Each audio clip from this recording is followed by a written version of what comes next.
Assalamualaikum warahmatullahi wabarakatuh.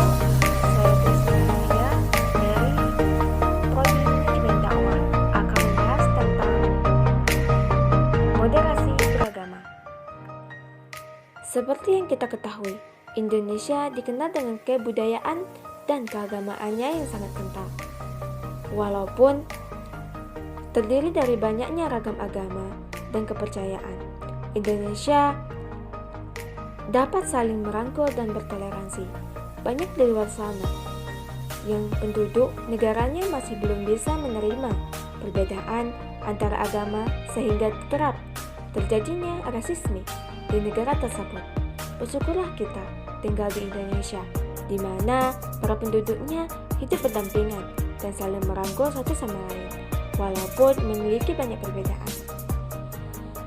Saking kentalnya dan eratnya keagamaan di Indonesia, landasan dan hukum di negara ini pun tak luput dari unsur keagamaan, seperti yang terdapat di dalam pembukaan Undang-Undang 1945 Sila Pancasila pertama, serta terdapat pula beberapa pada undang-undang lainnya.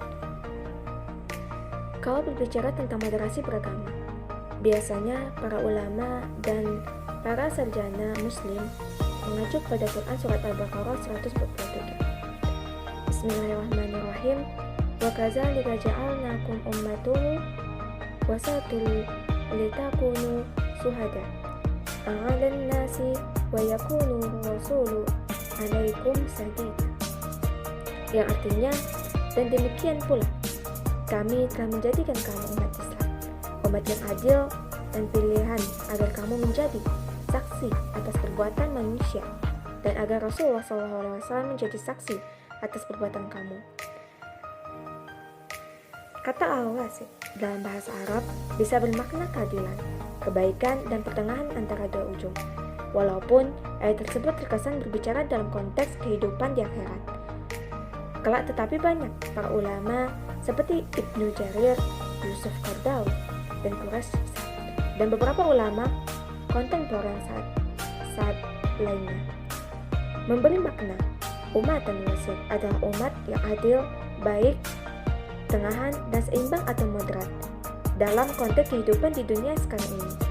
Jadi, mengingat adanya beberapa ayat Al-Quran dan sabda Rasulullah SAW yang mendorong kepada kita untuk bersikap adil dan moderat dalam konteks kehidupan di dunia, seperti janganlah sekali-kali kebencianmu terhadap suatu kaum mendorong kamu untuk berlaku tidak adil.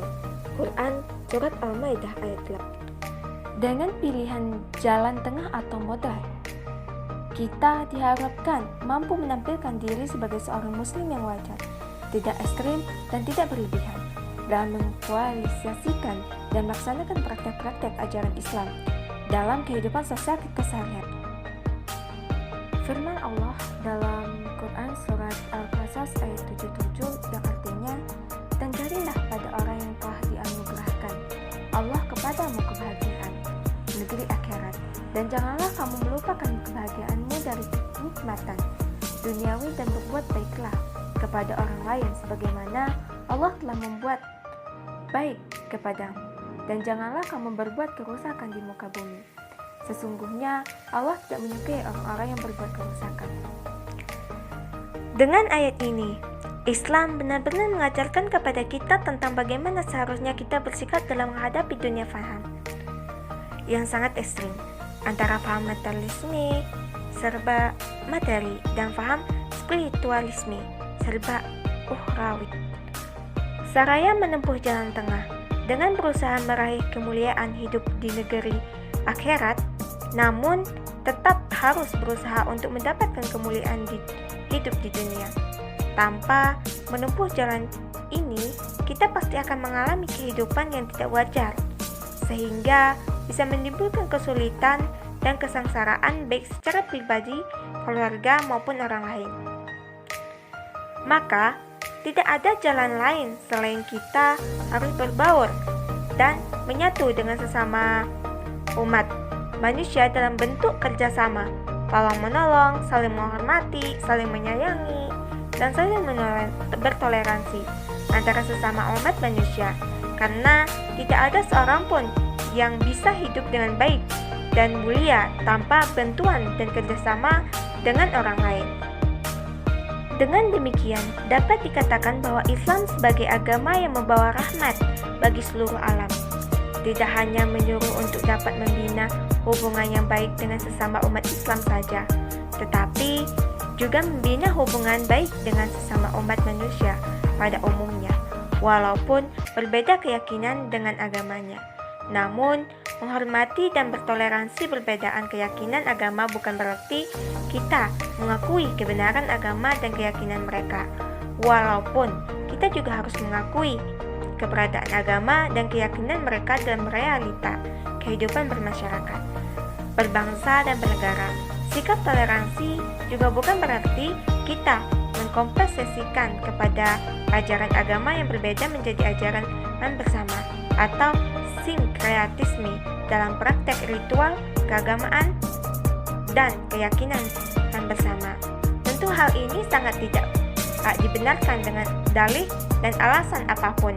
Bahkan secara tegas, praktek toleransi seperti ini harus kita tolak karena telah melancang dari prinsip-prinsip toleransi itu sendiri.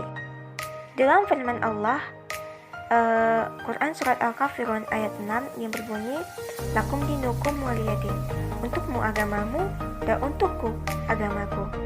Dengan pemahaman dan sikap modernisasi yang dapat kita demonstrasikan sebagai seorang muslim di tengah-tengah kehidupan sosial masyarakat itu, maka berarti kita telah mampu mengualitasasikan dan menampilkan diri kita sebagai seorang muslim moderat, yaitu membawa kedamaian, kemegahan, dan rahmat bagi alam semesta atau rahmatan lil alamin.